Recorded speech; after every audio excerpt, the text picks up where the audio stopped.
Welcome, everyone, to another episode of SLP's Wine and Cheese. I'm Deb, and today I am joined by Kristie Knickerbocker. Say hi, Kristie.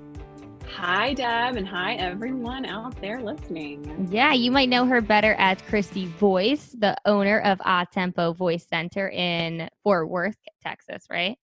That's right. Yeah. Wow. Look at me. I'm like your Insta Good memory. You're a professional. Well, because I was remembering, I'm like, wait, where is her private practice? Because you said you wanted to do this interview and you put Central Standard, and I was like, I don't know what that means. So I had to like look up what time is it. You East Coast people are very spoiled because most things are East Coast, like on TV. Yeah. That's the only time zone they put. You're more important. But I remember being younger and like when they would be like, it airs tonight at 7:30 Eastern, 6:30. So like it would always say that both times. And I would be like, why do they get to watch it first? Because I was really smart as a kid.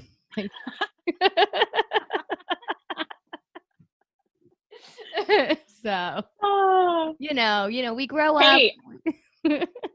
I used to really have a difficult time figuring out why people used to be black and white in the old times.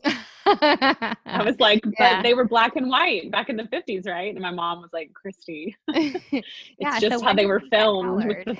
Right. When I was younger, I remember driving with my dad and I was like, look, Dad, it's the two Twin Towers. And he was like, no, Deborah, if there were two Twin Towers, there would be four. And I was like, you're stupid. Like, obviously, I know more than you. Yeah. Yeah. It's so funny when you're young and you're like, no, I totally figured this out. Like, I know what I'm talking about. Yeah.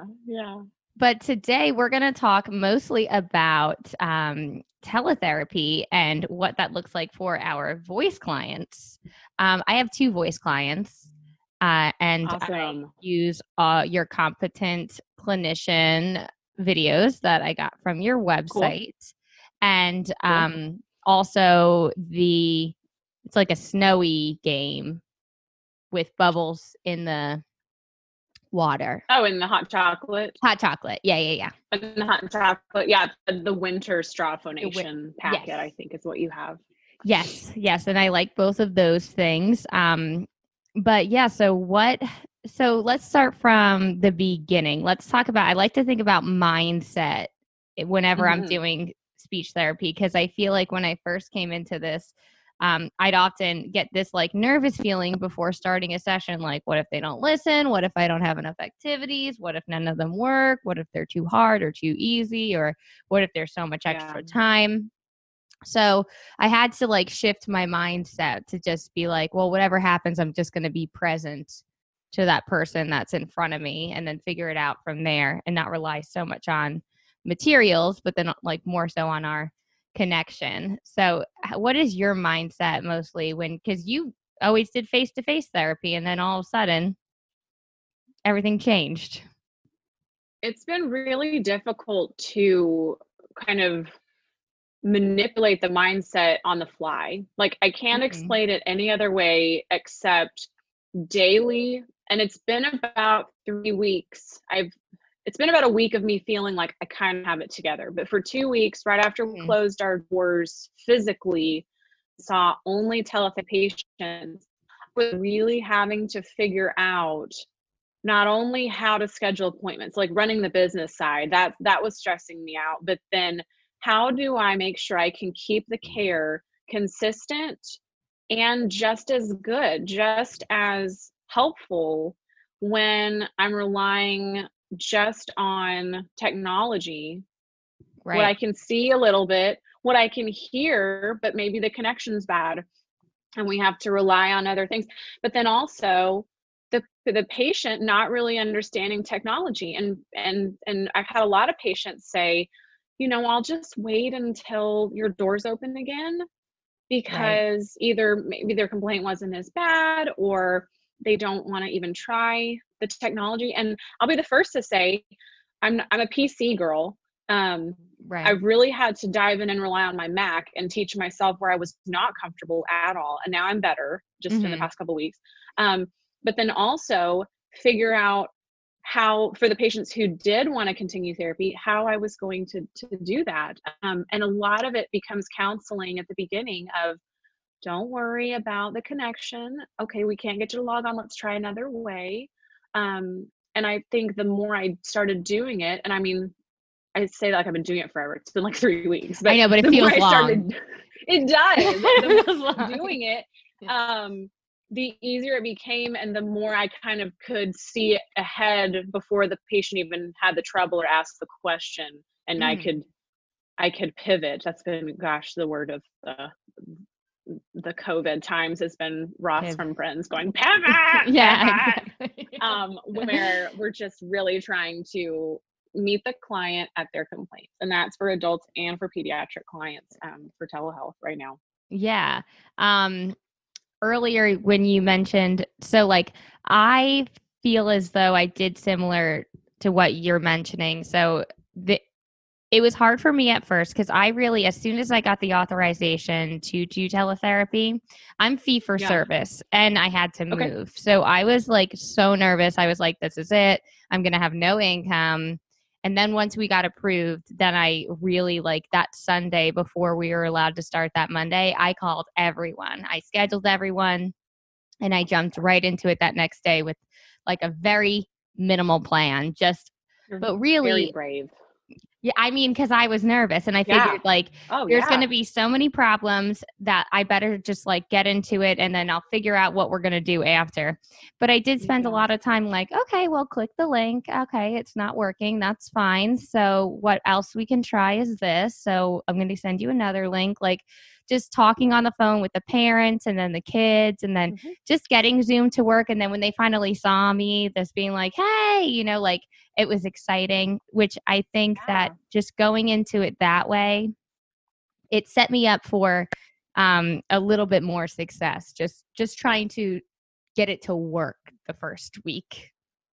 So you're saying that kind of just having a little bit of expectation of this might not work, this might work, I just need to try it. Mm-hmm.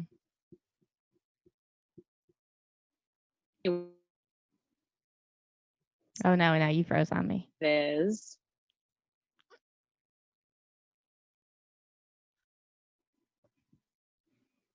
You'll be back. Are you back? Oh, no. Yeah. Are you? I can hear you like intermittently. Just let it relax.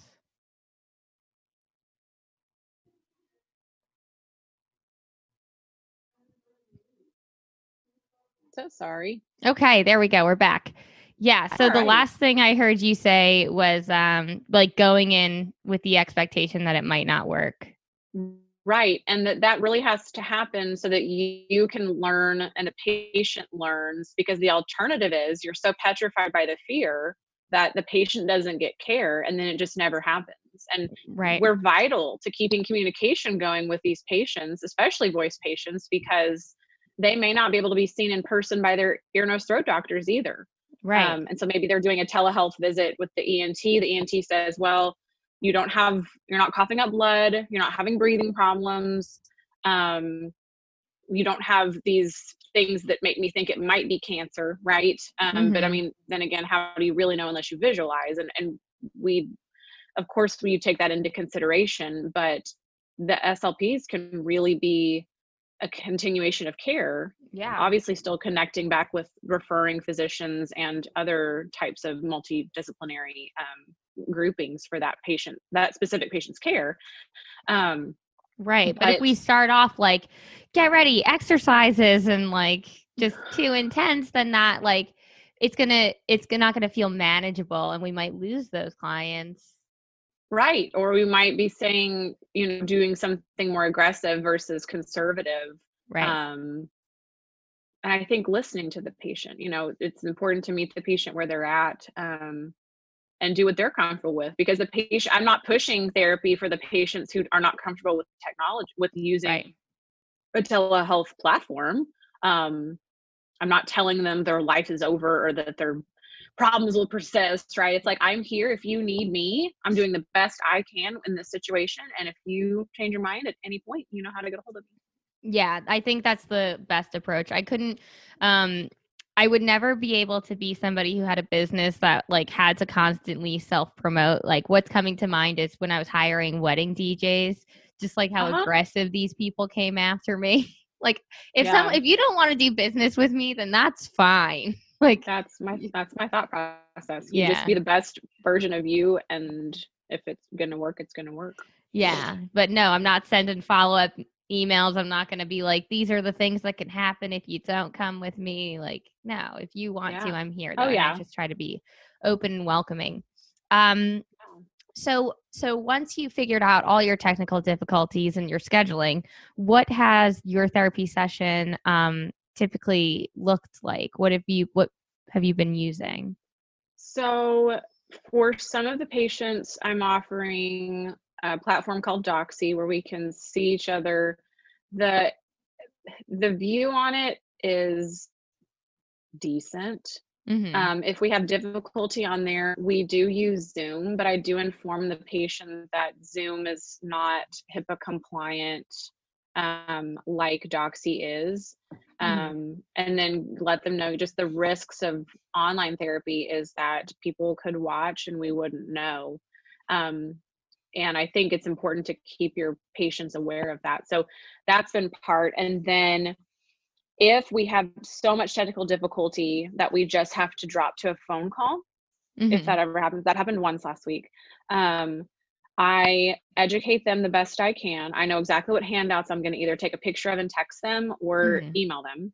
Mm-hmm. And then I video myself demonstrating with explicit instructions, and I text them or email them the video of the demo. So I've really been having to pull from different toolboxes of my own to get the information to the patient. But I think what's been interesting is that it really makes the patient or the parent of the child with the voice disorder take more ownership of making themselves better. Where a lot of Yeah. times I think in person, the person's coming to you, they're like, fix me, right? Yeah. With this, they're much more motivated to say, what can I do for myself, because they're not physically in front of me, I can't touch them. Right. um it's just a different interface. I don't think it's bad or inferior to Right. in person. It's just different. It's different, and different patients are going to respond differently. Mm-hmm. So that's kind of what I've been experiencing. Just some patients don't really care to make sure they're seen also. Like I spent a Uh-huh. lot of one session last week looking at a lady's ear. Yeah. Like for at least 10 minutes, I was looking at her ear, but I was focused on delivery of my service, of listening to her, counseling her, giving her education, responding to her inquiries. And then at one point she did check in and say, "Oh, can you see me?" And I'm like, "Yeah, I can see your ear really close." Yeah. But it's not, I don't think that wasn't the problem. She just had checked in. It wasn't on her mind. She wanted her to be listened to. She wanted her concerns Right. to be addressed. I feel like that's so funny because I have that issue a lot. I mean, I have a desktop, so my camera remains where it is. It's not like I have a laptop that can get in school. We call it Mm. Pac-Man. Like you close it. It's the best. I love it. We say Pac-Man your laptop. Yeah, but so like my camera remains still, but these kids, their forehead, their ear, I'm like, what are you doing?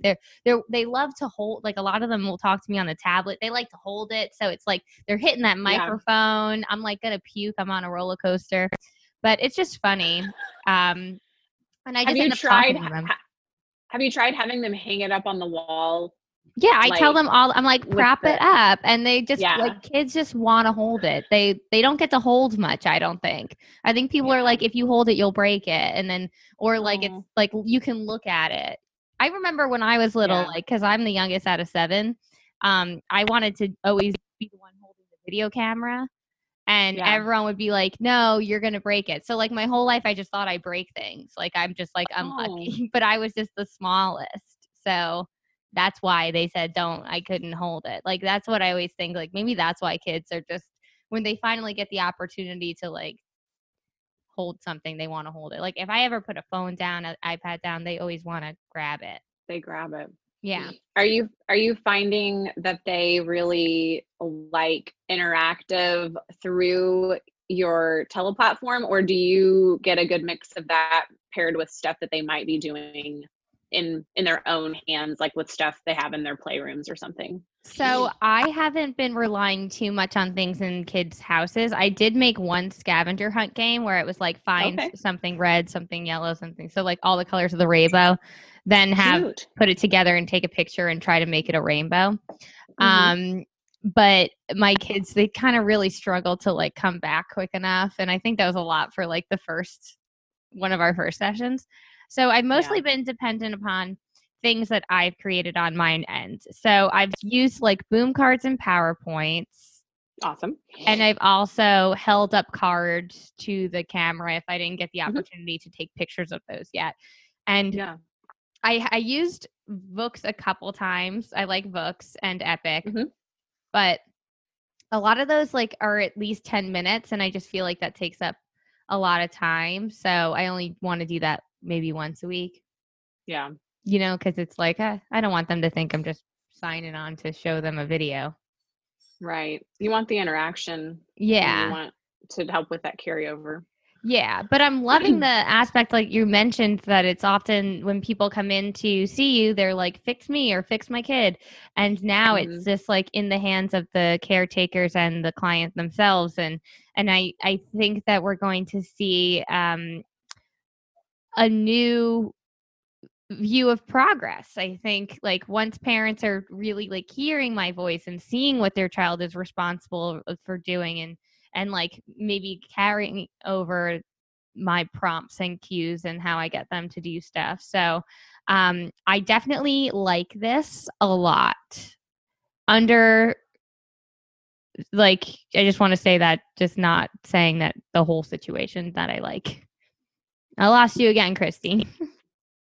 There you go. Are you back? Can you hear me?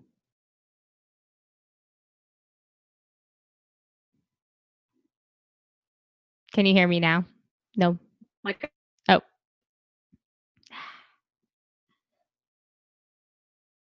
I There we lost after you said we're going to see a lot of how progress changes after the parents realize what the kids are doing. Can you repeat some of that? Yeah, I'm just basically that was just my point, and I'm saying that I really like this. I mean, I don't like that there is a very dangerous virus that is out, and that's why we have been forced to resort to this. But Yes. I do feel like I like the teletherapy platform tremendously. And I've been doing too much running around like a lunatic, and it's felt good to be here and Yeah. working. Yeah. Yeah, it's you bring up an interesting point, two things to talk about, because parents being home with their children, they may be relying on you like they do a lot of times us as the therapist to kind of watch the kid for a little while, to give them a break. I don't think that's any different now that the children are home.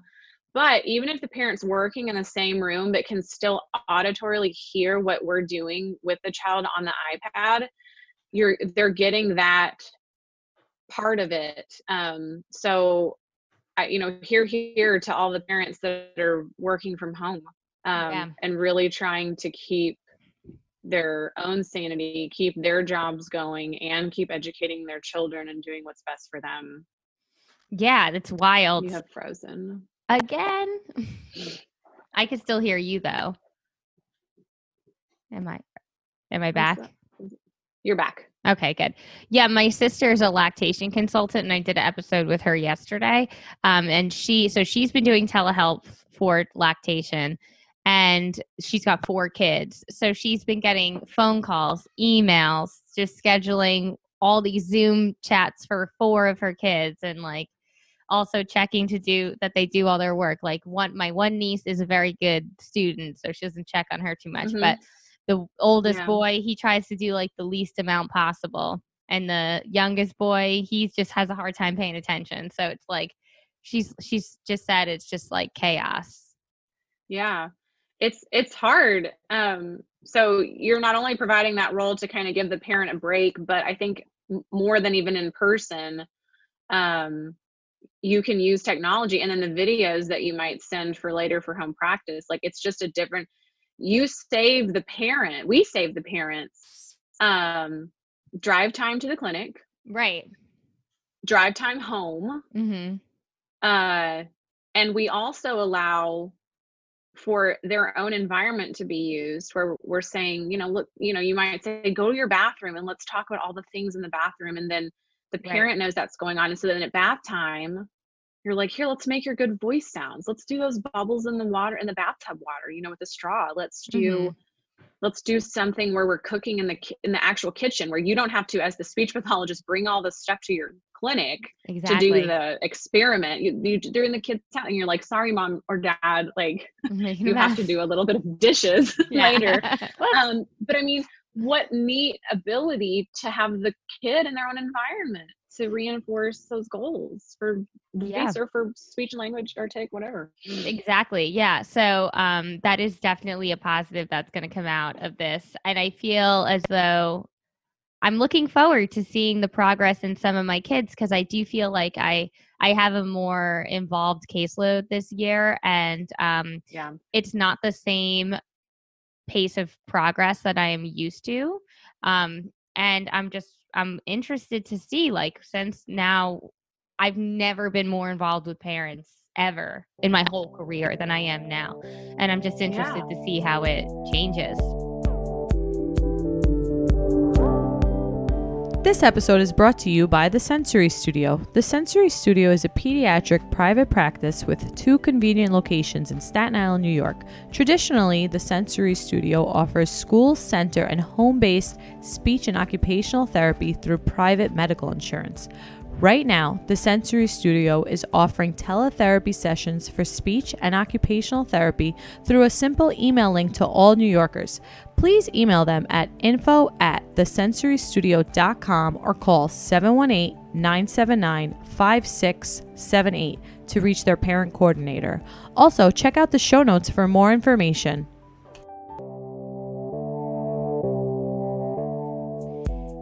This is Deb, and I want to let you know about a webinar I developed with Bright Ideas. It's called Fun, Quick, and Easy Speech Teletherapy Activities for Elementary School-Aged Children.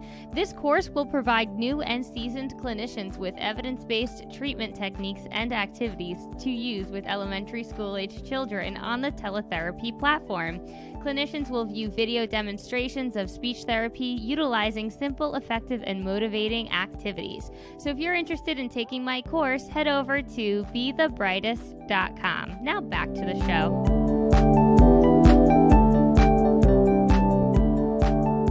With my voice therapy, so I have 2 kids. We do all of, like I mentioned, we do all of your bubbles in the water activities, and the parents show up with their straws and their cups and their water, which is always good. Mm-hmm. I love that.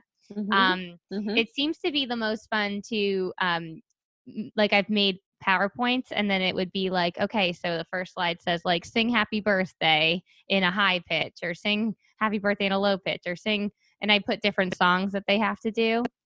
Love it. So that's so been creative. fun. Yeah, and it's been going really well, and the kids look forward to it. I've also been like making singing scales and putting them on the PowerPoints. Yeah. And we've been working on like thinking about when we run out of breath and trying to like take in nice deep breaths so that we can get through the whole thing without straining our voice. And I like singing, so it's been fun for me too. Oh yeah.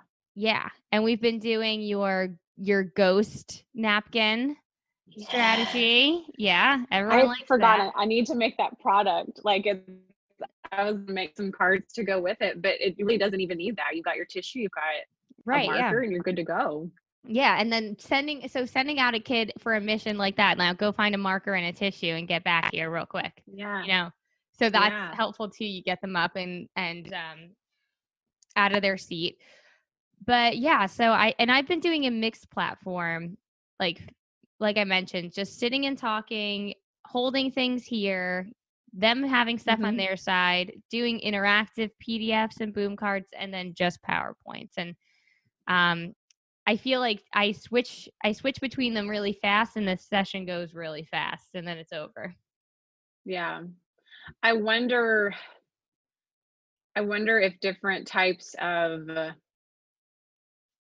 I don't know. You did that one scavenger hunt, but like I wonder if doing that would make the child not, pay less attention, Mm-hmm. or maybe you have something that you go back to that's a consistent little break thing in between, Right. so that those things don't go as fast. And I wonder too if you're doing any kind of games where you feel really tech savvy, but maybe somebody else who is not able to switch between apps as quickly, if it's taking them longer Yeah. to do that. So um You know what I've been I don't doing though? I've been taking, so like, let's say I'm using a PowerPoint or I'm just using like 1 page or 2 pages from a PowerPoint. I'll download that PowerPoint page as a JPEG and I'll keep it on my know. desktop. So I'll have like 7 JPEGs on my desktop that I just pull up instead of going through a whole PowerPoint to find it. And then like those are our 7 objectives maybe that we had in that session. And then That's I really share that. clever. Yeah. So I mean that's something I didn't even think that would be something shareable to somebody. But I guess that's a good tip. Yeah, and then you can have that JPEG as your screen share, Mhm. or send that to them and have them mark it up, like PDF markup. Um, Yeah. you you could screenshot too, what you're doing, and then have, I don't know, or having them do videos, like record video of themselves doing something previously or as homework, and then have Oh, them play yeah. it back. We were talking about that in our webinar yesterday, about having videos be pre-completed and then having the patient, adult or child, view that during the session and having that be a segue, um Oh, I or haven't also thought of as that. reinforcement, doing like online dice games. Somebody was saying there's online spinners, online dice games to do through websites, and then also like a minute or so of reinforcement, like watching YouTube Kids, or watching a short video that you have queued up in your shared screen. And then Yeah. I don't know, um just it was nice to talk yesterday in that conference, online, to just hear all of these ideas that I hadn't thought of, Was that just because people are recorded? Can people experiencing. Yeah, yeah, yeah. Okay. So I'll tell you what it was. Sorry, it was Yeah. the Aaron Ziegler and Kara Bryan and I came together right after we all own private practices, and Mhm. after we kind of closed our doors and were thrust into the telepractice world, we said, what are we going to do? We're probably better together. So we formed this group of us called the Confident Clinician Cooperative, Mhm. and got a special guest speaker to help join us, and we put together a 6.5 hour webinar on topics about virtual voice care, and reimbursement, like getting acoustic testing set up, how to do evaluations, how to do therapy. We did like live voice therapy during the conference where people could watch and comment. Oh.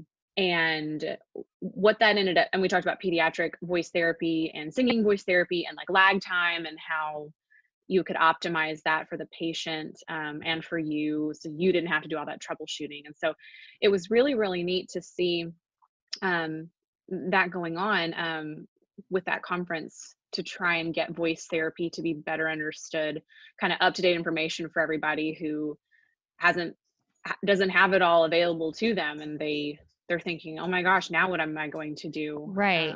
Because maybe their whole No, don't freeze again. Okay, good. or maybe they got let go from their job, Mhm. and what can they do? Maybe they can do some voice sessions on their own. So, where can people find that after the fact if I they didn't lost you. attend the Hang on, you're live? frozen. Okay. Can you hear me now? Am I back?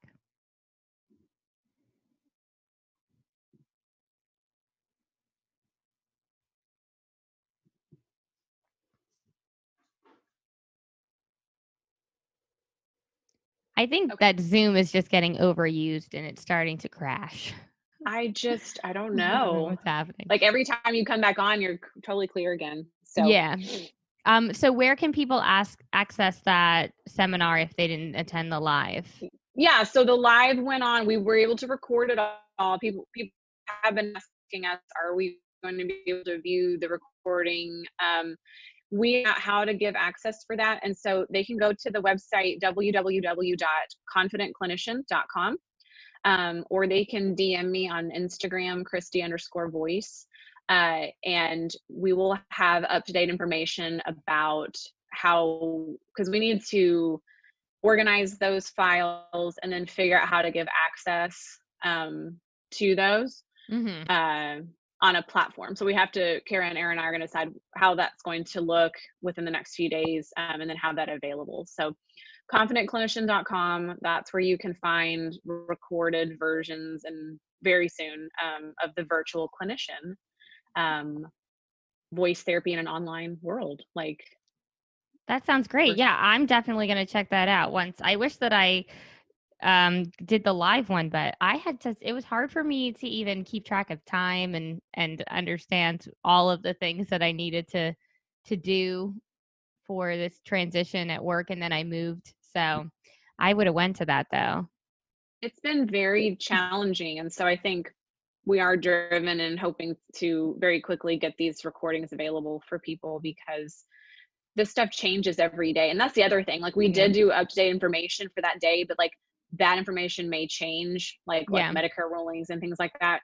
And that may vary, but a lot of the information will still be applicable for people. And we kind of want to fill a need. Great. There. So one of the last things I wanted to talk about, and I'm springing this on you. So you do all different types of voice therapy. So you do, like, if there's any aphonia or dysphonia, if somebody has issues with producing sound, but you also do therapy for singers. Is that correct? That's correct. So do you do like voice lessons or only voice therapy? Like, do you help people get better, or do you fix something that's a problem? That's a great question. It's a great question. Okay. I didn't know how to ask it. Habilitate. Yeah, you're asking me, do I mostly rehabilitate with my speech pathology education and skill set, or do I habilitate with voice lessons? Yes. So for the most part, it's rehabilitation. That's where my heart is. That's where my knowledge base is. Sometimes after a patient has been seen, like I see this a lot with gender spectrum patients, like maybe they want some singing voice lessons after we get speaking voice really looked at well, and we'll do a few of those. But a lot of times for singers who do it professionally, right?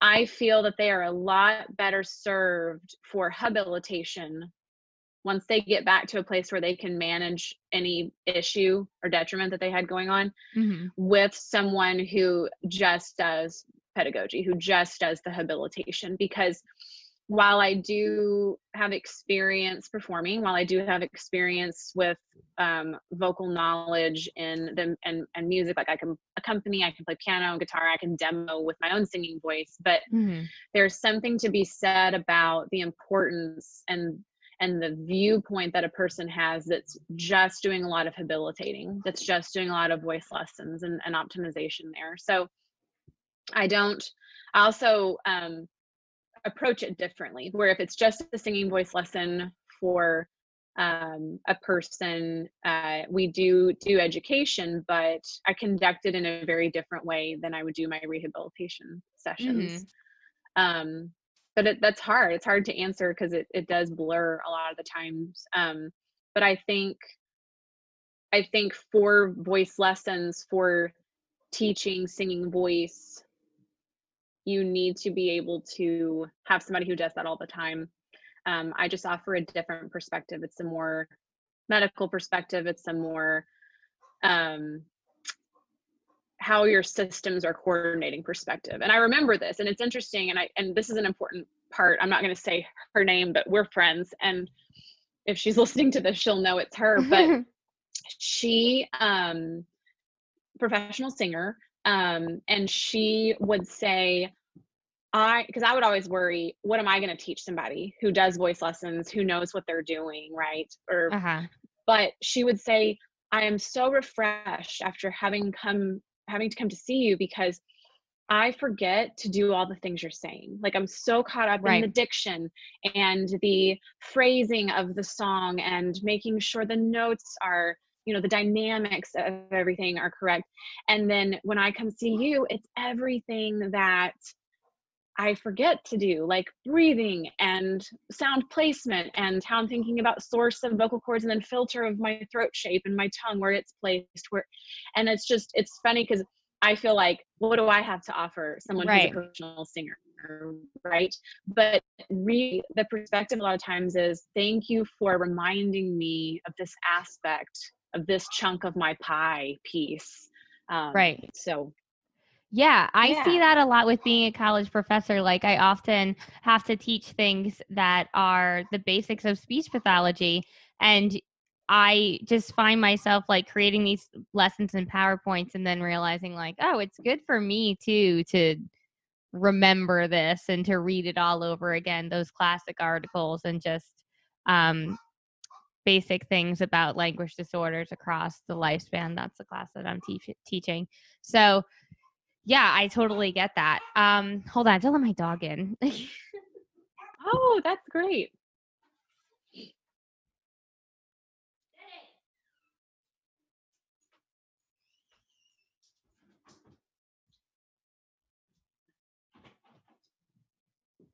I swear these dogs are tyrants.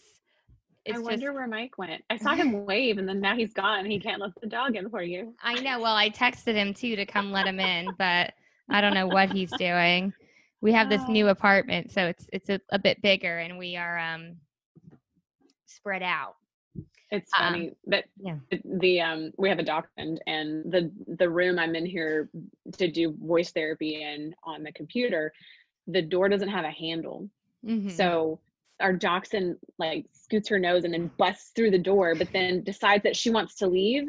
Right. And then I can't get up from where I am at the computer to like stop the session because it messes with the flow. And so I can't go shut the door. So I've been putting this giant suitcase in front of the door, but the kids still come to the hole where the handle was, and they're like, Mom. You could just stick a French fry through there. Texting my husband, like, come and take them away from the door hole.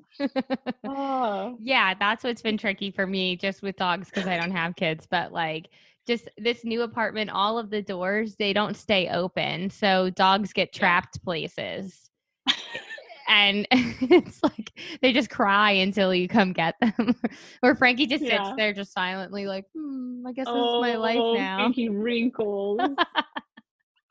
Yeah. Such a handsome man. He sure is. He's a good guy. Yeah.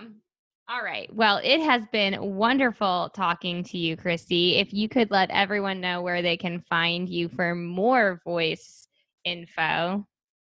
Yeah, I'm lots of places. So first and foremost, I've just had a lot of time on my hands. So I've revamped atempovoicecenter.com, where if you're a patient, you can click. If you're a referring physician, you can click. And if you're an SLP looking for education on voice, you have a whole website section just for you. It's not so confusing on the main page anymore, which links you to the store. You can shop on my main website. You can shop on Teachers Pay Teachers, Atempo Voice Center. My blog link is there as well. You can sign up for my newsletter and then get access to a freebie library of a bunch of voice activities. And then you're privy to information about sales, which I don't know when you're airing this, but are coming up ASAP. Okay. I think this will be in like 3 weeks. Yeah. I think you're going to be in like 3 weeks. Oh, it'll be past already. Okay. And then on Instagram, future sales. Instagram, Kristie, Kristie _voice. I live on there. Stories are very entertaining. Sometimes you get cameos of the dog. Yes. And also on Facebook, facebook.com/Atempo Voice Center. I got some things on YouTube and Pinterest as well. Wow. That's where I live. And then now with this Confident Clinician thing, we're going to really try and have a library for people to access process of online voice therapy sessions where they can actually see voice therapy being completed with actual patients, so they can learn.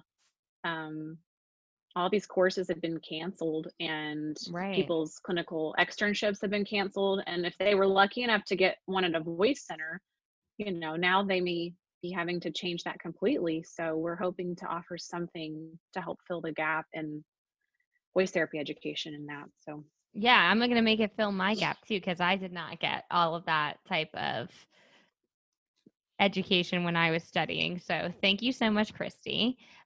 We do like to end our episodes with a quote or a mantra or just anything that you've been telling yourself to keep moving forward at this crazy time. What do you think? Pivot. Yeah, that's good. No, just keep swimming is one that keeps coming to mind. And then, just trying to do the best that you can for your patients, being honest with them, honest with yourself, keeping some self-care, and drawing some lines on when work time is and when home and self and family time is now, because you're stuck at home. Yeah, those lines have blurred for me for sure. But me too, big time. Yeah, but I also need to give myself grace there too. And I think you need to as well, because obviously we're both like pretty passionate, proactive people. And we went from just, working a ton to not being sure how it was going to work. So I just made myself super flexible, and I was just like, whatever it took, I was just going to figure it out. And now that I figured it out, now I can create boundaries.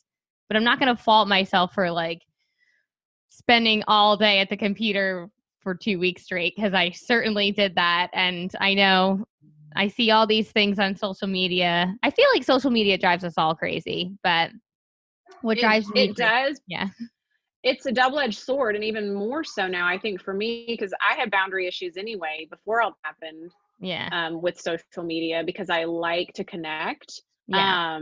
But I also get a high from that. So now that physical contact has been limited, that's how I'm communicating and socializing with people. So it's even worse now with my own boundary issues. So yeah, I think you're absolutely right about, getting a game plan in action, figuring out the odds and ends, even if it takes a little bit of no boundaries. And then once you feel like you have your feet underneath you, you can make some more decisions about and energy.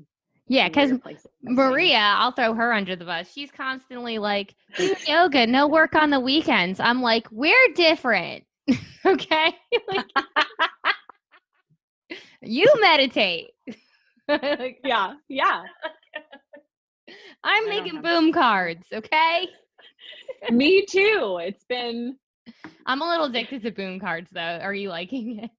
I like the boom cards. What's interesting is I'm finding out ways to make my resources even more usable. And I'm like, with things that I never thought before. I'm like, I might add that to the hard product, to the PDF. But yeah, the boom cards have been good, because the clicking of the button that reinforces, the kid gets good feedback on that and enjoys doing that, and it keeps it on track, and they get to handle it. Where you're headed. And I've been drawing all my own pictures. And I've been drawing all my own pictures, so it's like seeing my own stuff just like come to life. It's nice. It's a little addicting.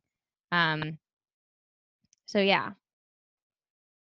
Kristie, you're frozen again. This thing is breaking up. There we go. Yeah. You broke up. Okay, there. Oh, there it goes. Just repeat yourself. Because I'm drawing all my own pictures, and I'm like just drawing basic pictures to sell in the clip art and stuff. So it's just nice seeing like my own stuff come to life, It's like, and you're so talented with that anyway. Like what the thing you have going for you that a lot of people don't is like, you have these ideas, but then you can draw what you want because you have the skill of the drawing as well. And so you're able to have your ideas just come to life very easily, very effectively. Right. And then I don't stop. And then I'm like, oh, it's 2 a.m., but it's quarantine. That's fine. Okay. It doesn't matter. But yeah, you send me those pictures again that you wanted me to redraw because now I have time. Oh, good. Yeah, I will. Yeah. I will. Yeah. All right. Well, thank you so much for joining me, Kristie. Thanks, Deb. It's been so much fun. Again, I'm so thrilled, and I'm lucky because you reached out, and I was like, absolutely, let's do this again. So we'll do it again too. We should have a whole episode because you mentioned a voice for transgender individuals, and I would love to do an episode about that. So next time, it's so everybody, needed. So needed. Look forward to that.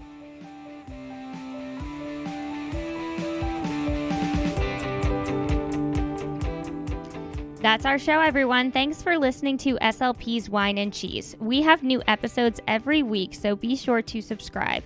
Also, we'd appreciate it if you would like and review us on iTunes. If you love the show and want more bonus content, check us out at patreon.com/SLP's Wine and Cheese.